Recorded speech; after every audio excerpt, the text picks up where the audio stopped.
ಪ್ರೀತಿಯ ದ್ವಿತೀಯ PUC ವಿದ್ಯಾರ್ಥಿಗಳೇ, ಎಲ್ಲರಿಗೂ ಕೂಡ ಮತ್ತೊಮ್ಮೆ ನನ್ನ ಯೂಟ್ಯೂಬ್ ಚಾನಲ್ಗೆ ಸ್ವಾಗತವನ್ನು ಕೋರುತ್ತಿದ್ದೇನೆ. ನಾನು ನಿಮ್ಮ ಇಸ್ಲಾಂ sir.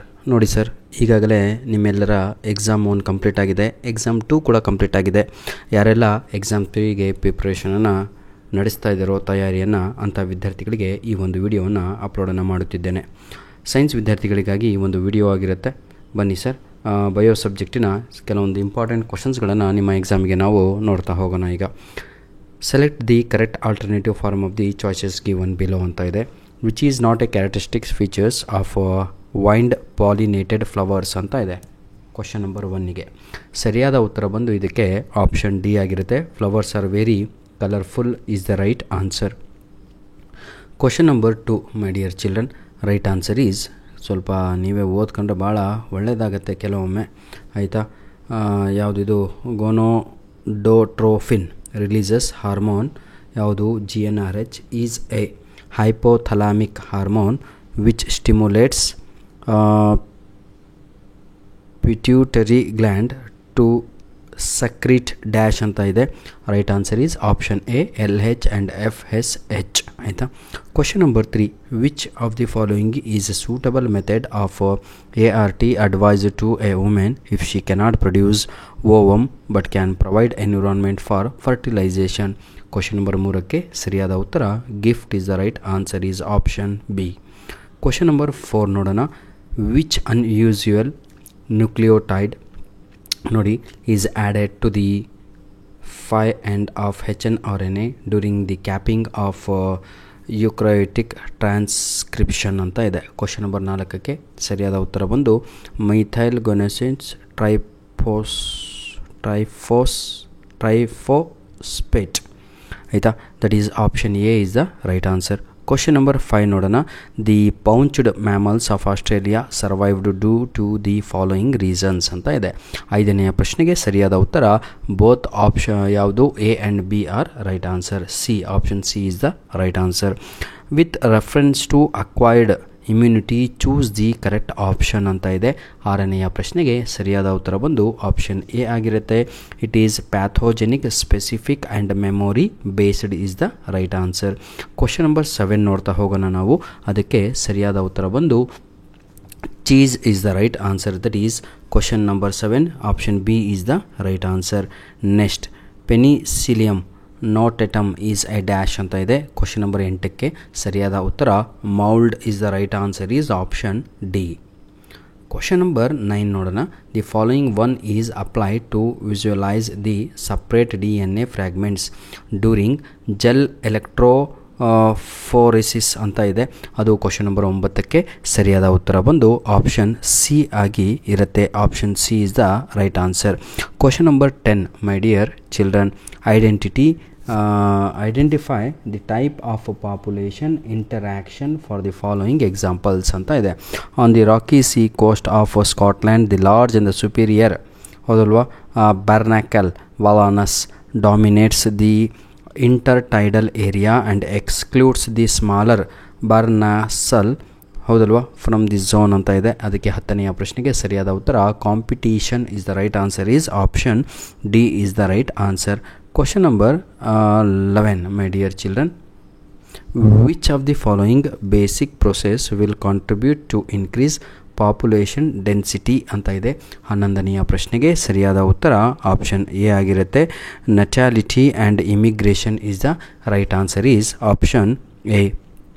Question number 12, each trophic level has a certain mass of living material at a particular time called as dash ಅಂತ ಇದೆ. 12ನೆಯ ಪ್ರಶ್ನೆಗೆ ಸರಿಯಾದ ಉತ್ತರ standing crop is the right answer.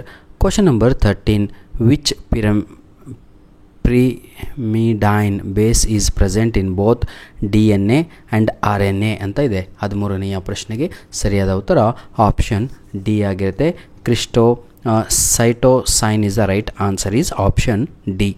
Question number 14, when compared to last 5 episodes of the mass extinction of a species, present 6th extinction episode is different in dash ಅಂತ ಇದೆ. 14ನೆಯ ಪ್ರಶ್ನೆಗೆ ಸರಿಯಾದ ಉತ್ತರ ಆಪ್ಷನ್ ಸಿ ಆಗಿರುತ್ತೆ. ಬೋತ್ ಏನದು A and B is the right answer. Question number 15, last MCQ ಆಯಿತಾ, first main. Right answer is question number 15, virus free plants is the right answer is option A. Fill in the blanks my dear children. Dash is an example of ಅಂತ ಇದೆ ಅಲ್ವಾ, ಯಾವುದದು ಪ್ಲಿಯೋಟ್ರೋಫಿ ಅಂತ ಇದೆ ಅಲ್ವಾ. That right answer is phenyl ketonuria is the right answer is ಆಯಿತಾ for question number 16. 17, Big Bang Theory explains about dash origin of universe is the right answer. Question number 18, pyramid of energy is always dash, right answer is upright is the right answer. Question number 19, Rivet Popper hypothesis was proposed by dash ಅಂತ ಇದೆ. right answer is question number 19, Paul Ehrlich is the right answer.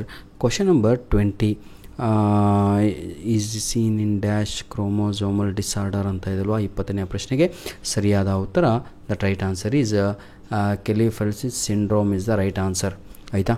ಕೆಲವೊಮ್ಮೆ pronunciation ತಪ್ಪಾದರೆ ಶ್ರಮಿಸಬೇಕು, ಮೊದಲನೆಯ ಬಾರಿಗೆ ಮಾಡ್ತಿರ್ತೀವಲ್ವ pronunciation, ಹಾಗಾಗಿ ಹೀಗಾಗ್ತಾ ಇರುತ್ತೆ. This is very easy man. What is perisperm ಅಂತ ಇದೆ ಆಯಿತಾ. ಗಿವ್ ಆ್ಯನ್ ಎಕ್ಸಾಂಪಲ್ ಅಂತ, ಭಾಳ ಈಸಿ. ಬ್ಲ್ಯಾಕ್ ಪೆಪ್ಪರ್ ಆಗಿರ್ಬೋದು, ಬೀಚ್ ಆಗಿರ್ಬೋದು ಆಯಿತಾ. Any one example you can write in exam. What is perisperm ಅಂತ ಇದಲ್ವ, ಅದಕ್ಕೆ residual persistent nucleus is called ಆಯಿತಾ.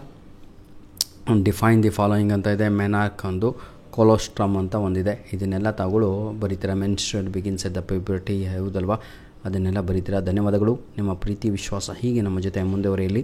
ಇಲ್ಲಿ ಕಾಣುತ್ತಿರುವ ಎಲ್ಲ ಪ್ರಶ್ನೆಗಳು important. Sir bio passing package ಕೊಡಿ ಅಂತ ಭಾಳ ಜನ ಕೇಳ್ತಾ ಇದ್ದೀರಾ. ನನ್ನ ಪ್ರೀತಿಯ ವಿದ್ಯಾರ್ಥಿಗಳೇ, ಬಯೋದಲ್ಲಿ ಯಾರಾದರೂ ಪಾಸಿಂಗ್ ಪ್ಯಾಕೇಜ್ ತಗೊಂಡು ಓದಿದ್ದೇ ಆದರೆ ಕತೆ ಮುಗಿಯಿತು ಅಂತ. ನಾನು ಇರುವ ಸತ್ಯವನ್ನು ನುಡಿತೀನಿ, ಆದರೆ ಅದನ್ನು ಯಾರೂ ಕೂಡ ಏನು ಸೀರಿಯಸ್ಸಾಗಿ ತಗೊಳಲ್ಲ. ನೋಡಿ, ಬಯೋ ಹೇಗಾಗುತ್ತೆ ಅಂದರೆ ಕೆಲವೊಮ್ಮೆ ಎಕ್ಸಾಮ್ಗಳಲ್ಲಿ ಡಯಾಗ್ರಾಮ್ಸ್ಗಳೇ ಕೇಳಲ್ಲ. ಬಯೋ ಹೇಗಾಗುತ್ತೆ ಅಂದರೆ ಕೆಲವೊಮ್ಮೆ ಎಕ್ಸಾಮಲ್ಲಿ ಒಂದು ಕ್ವಶನು ಕೂಡ ರಿಪೀಟ್ ಆಗೋಲ್ಲ. ಬಯೋ ಹೇಗಿರುತ್ತೆ ಅಂದರೆ ಕೆಲವೊಮ್ಮೆ ಬರೀ ಡಯಾಗ್ರಾಮ್ಸಲ್ಲೇ ತುಂಬೋಗಿರುತ್ತೆ ಪೇಪರು. ಹಾಗಾಗಿ ತಾವುಗಳು ನೋಡ್ಬೋದು ಆಯಿತಾ. ಇಂಪಾರ್ಟೆಂಟ್ ಡಯಾಗ್ರಾಮ್ಸ್ಗಳೇ ಎಕ್ಸಾಮ್ 2ನಲ್ಲಿ ಬರಲಿಲ್ಲ. ಹಾಗಾಗಿ ತಾವುಗಳು ಯಾವುದೇ ರೀತಿಯಾದಂತಹ ಯೂಟ್ಯೂಬ್ ಚಾನಲನ್ನು ರೆಫರ್ ಮಾಡ್ಕೊಂಬಿಟ್ಟು ನಾನು ಪಾಸಾಗ್ತೀನಿ ಅಂದರೆ ನಿಮ್ಮಷ್ಟು ಮೂರ್ಖರು ಯಾರೂ ಅಲ್ಲ. ದಯವಿಟ್ಟು ಕೂತ್ಕೊಂಡು ತಾವುಗಳು ಮಾಡಲ್ ಕ್ವಶನ್ ಪೇಪರ್ 1, 2, 3 ಹಾಗೂ ಎಕ್ಸಾಮ್ 1, 2 ಈಗ 3 ತಾವುಗಳೇ ಬರಿತಾ ಇದ್ದೀರಾ. ಈ 5 ಪೇಪರನ್ನು ಚಾಚು ತಪ್ಪದೆ ಪೂರ್ತಿ ಓದಿ ಪರ್ಫೆಕ್ಷನಲ್ಲಿ ತಾವುಗಳು ಇದ್ದರೆ more than 50% you will score. 50% ಅಂತ ಹೇಳಿದರೆ 70 ಮಾರ್ಕ್ಸಿಗೆ exam. more than 35 you will get. ಇಷ್ಟಂತೂ ನಾನು ನಿಮ್ಗೆ ಹೇಳಬಲ್ಲೆ. ಧನ್ಯವಾದಗಳು. ನಿಮ್ಮ ಪ್ರೀತಿ ವಿಶ್ವಾಸ ಸದಾ ಹೀಗೆ ನಮ್ಮ ಜೊತೆ ಮುಂದುವರಿಯಲಿ. ಈ ವಿಡಿಯೋದ ಡಿಸ್ಕ್ರಿಪ್ಷನ್ ಬಾಕ್ಸಲ್ಲಿ ನಿಮಗೆಲ್ಲರಿಗೂ ಬೇಕಾಗಿರುವಂಥ ಇಂಪಾರ್ಟೆಂಟ್ ಕ್ವಶನ್ ಪೇಪರು ಆಯಿತಾ, ಅದನ್ನು ಲಿಂಕ್ಸ್ಗಳನ್ನು ನೀಡಿರ್ತೇನೆ, ಅದನ್ನು ಉಪಯೋಗಿಸಿಕೊಳ್ಳಿ ಅಂತ ಹೇಳ್ತಾ ವಿಡಿಯೋವನ್ನು ಇಲ್ಲಿಗೆ ಮುಗಿಸ್ತಾ ಇದ್ದೇವೆ. ಧನ್ಯವಾದಗಳು. All the best for your support. Please share our videos as much as possible to your friends. ಧನ್ಯವಾದಗಳು.